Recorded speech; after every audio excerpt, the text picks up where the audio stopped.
year was 1929. 8-year-old Nell Stevenson Bright has just taken her first flight in a World War I biplane. Although the flight only lasted for 10 minutes, a passion was ignited, and from that moment on, Nell knew that she wanted to become a pilot. By 1942, she had earned her private pilot's license and clocked in over 75 hours of flying time. One day while waiting to fly, Nell picked up a magazine and read about a new women's aviation group headed by Jacqueline Cotran called the Women's Aviator Service Pilots, or WASP. Nell went on to apply for this program and ended up being one of the first to be accepted.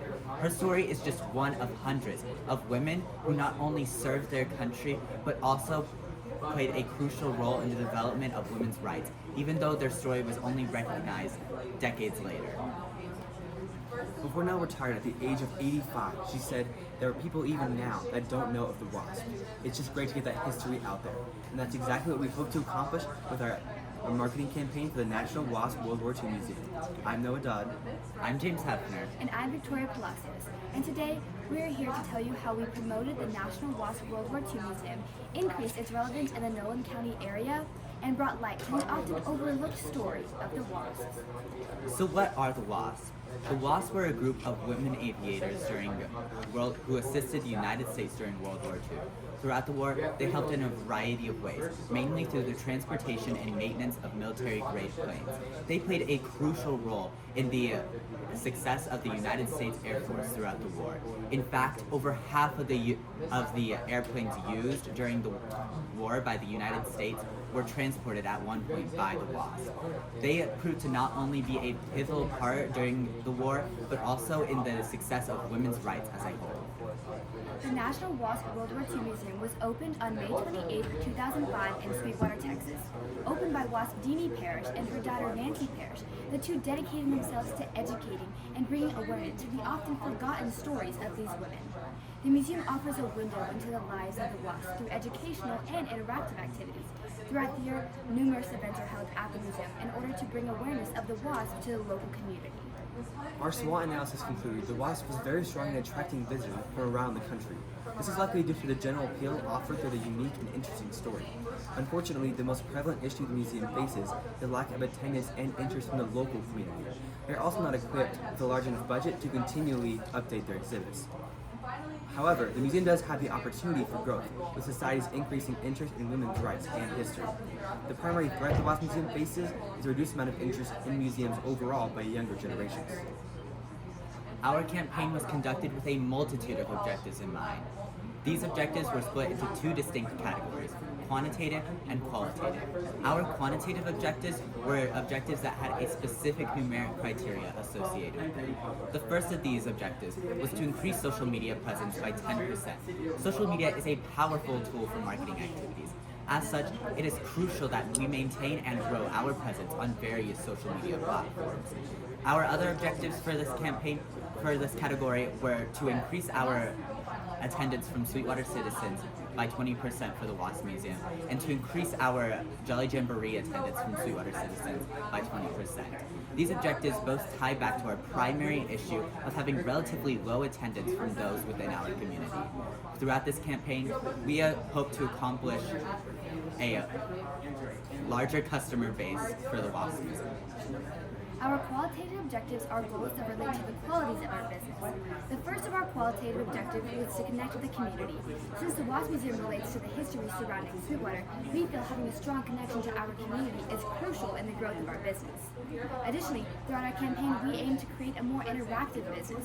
For the duration of our campaign, we sought to participate in a multitude of local events to ensure that we were seen as a fundamental part of our community. The last of our qualitative objectives was to promote the educational value of the WASP Museum. As a museum, our primary mission is to educate, and as such, we found that it was crucial to emphasize this throughout all aspects of our campaign. The target market is the audience for which our campaign is intended.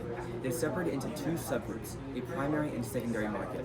Our primary target market is young children ages 7 through 11, specifically those with a natural interest in aircraft or history, a desire to learn, and an enjoyment of the holiday season.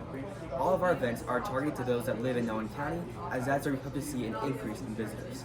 Let's take a look at a customer based off our ideal demographics. Aiden Gomez is a 10-year-old who lives in Sweetwater, Texas. He has a fascination with airplanes and often attends air shows. He has a deep interest in history and spends his free time reading various books about American history. The holiday season is his favorite time of year, and he regularly attends Christmas-themed events. Our secondary target market is parents ages 30 and up. Income is largely irrelevant due to the majority of our events being completely free of cost. The ideal parent would be community-oriented, meaning that they would regularly attend community events, they would value their child's education, would be an active member on social media, and also have an interest in U.S. history. It would also be crucial that they are a resident of Nolan County due to our objective to increase attendance in that specific region. A perfect example of our secondary market is Melissa Hernandez. Melissa is 43 years old and lives in Sweetwater, Texas. She's a mother of two and is very involved in her children's education. She also attends community events and has expressed interest in the museum's activities. Our marketing campaign consisted of 7 different activities. Throughout the duration of our campaign from November 2nd to December 16th, we executed our social media campaign. This took place on Instagram and Facebook and was mainly focused on promoting the events hosted by the WASP Museum. We primarily used the story feature as it allowed us to create posts that engaged our audience. Our social media campaign was targeted towards our secondary target market of parents ages 30 and up, as they are the ones who we were trying to market these activities towards. Our objective associated with this event was to increase social media following by 20%.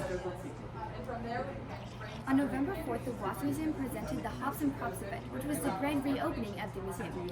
This event introduced brand new exhibits and rekindled a spark of interest within the community, the local community. In total, 112 tickets were sold, a large portion of those being adults. Food and music was also provided at the event to further entice attendance. This event was able to help us meet our objective of promoting the educational value of the WASP Museum. On November 13th, we made an announcement at the Sweetwater Rotary Club, a group of established professional and business owners, to encourage participation in the Christmas Tree Showcase event, and to build relationships with other business owners. This event aided in our objectives to connect with the community and develop a more interactive business. Since our primary target was children ages 7 through 11, we needed to find a way to market heavily towards this demographic. So, on November 16th, we attended the Sweetwater Intermediate School and spoke to children in grades 3 to 5 about the WASP Museum. As schools foster an educational environment, we saw this as the perfect location to market the educational value of the WASP Museum. We also used this as an opportunity to market our upcoming Jolly Jamboree in hopes of further reaching our goal of increasing Jolly Jamboree attendance. One of our key objectives during our campaign was to create a business that is more interactive with the community. One of the ways we accomplished this was by organizing activities that would involve other businesses. Our Christmas Tree Showcase was hosted from November 13th to the 21st and allowed other organizations and businesses in the community to choose a Christmas tree to decorate that would then be displayed at the WASP Museum during the Jolly Jamboree. Overall, 100% of the available trees were decorated, making this event a great success. On December 4th, the city of Sweetwater hosted its annual Parade of Lights through the town. This event was very popular and saw many citizens attending. Because of this, we saw it as a perfect opportunity to connect with the community and grow our image as a business. Along with entering a float in the parade, we also handed out flyers advertising the Jolly Jamboree, as well as candy canes to incentivize interaction. This event aided in our objective to grow Jolly Jamboree attendance and connect with the community. The Jolly Jamboree served as a finish line for our campaign. Being the last event, it allowed us to determine how successful we were in promoting the WASP Museum to the public. The Jolly Jamboree involved many activities for both children and adults. This included decorating gingerbread houses, allowing people to view the Christmas trees that were decorated by local businesses, and taking pictures with Santa, who was flying in on a vintage World War II aircraft. This event This event was tailored to connect with the community through family-friendly activities and was a great opportunity for them to learn about the WASP Museum. Due to the WASP Museum being a nonprofit organization, the budget for our campaign primarily consisted of generous donations from businesses, merchandise sales, and entrance fees. We were given a total budget of $4,000 to execute our campaign. The money was distributed among all of our events that required us to purchase resources to execute. These events included the Hops and Props event, the Christmas Tree Showcase, the Christmas Parade of Lights, and the Jolly Jamboree event. The cost totaled up to $3,800.96, which ended up being below the total budget we allocated for the campaign. Customer acquisition cost is the amount of money associated with acquiring a single customer. You can find this rate by dividing your investment into promotional activities by the number of customers gained. Our campaign totaled $3,800, and when dividing that by our 217 visitors at the Jolly Jamboree event, we are left with a customer acquisition cost of $17.52 per customer. Additionally, the return on investment is a net return divided by the cost of investment. When adding the money received from our entrance fees and added gift shop sales, we're left with a 237% return on investment. Our key metrics were used to determine the success of our campaign. In total, we had 4 metrics that we used to gauge how effective we were in accomplishing our objectives.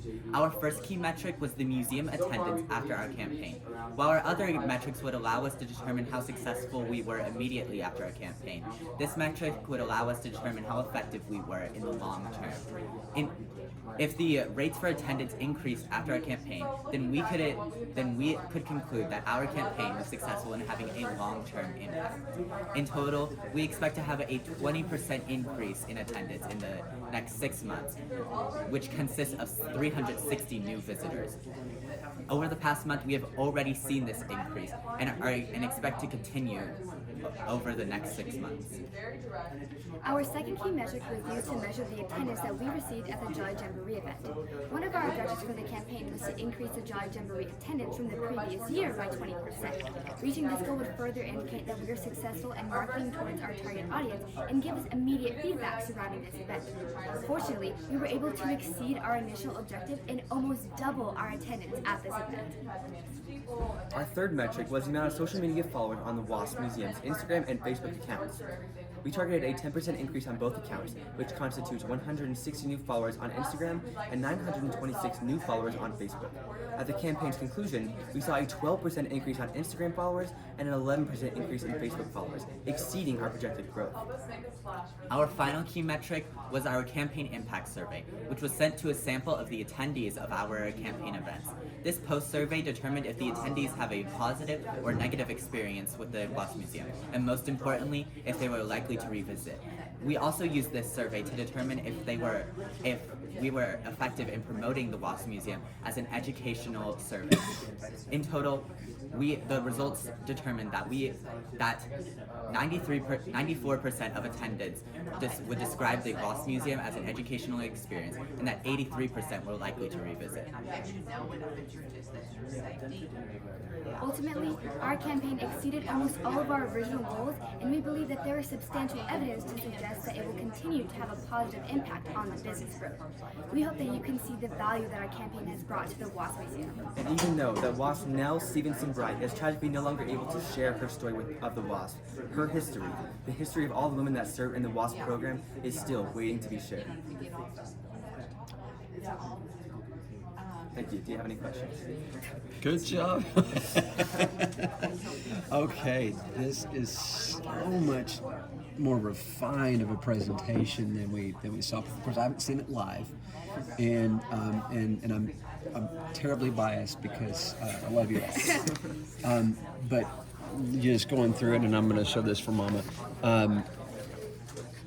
Just being able to kind of first of all look at the difference between what the first 3 pages were and then what it is now is dramatically different.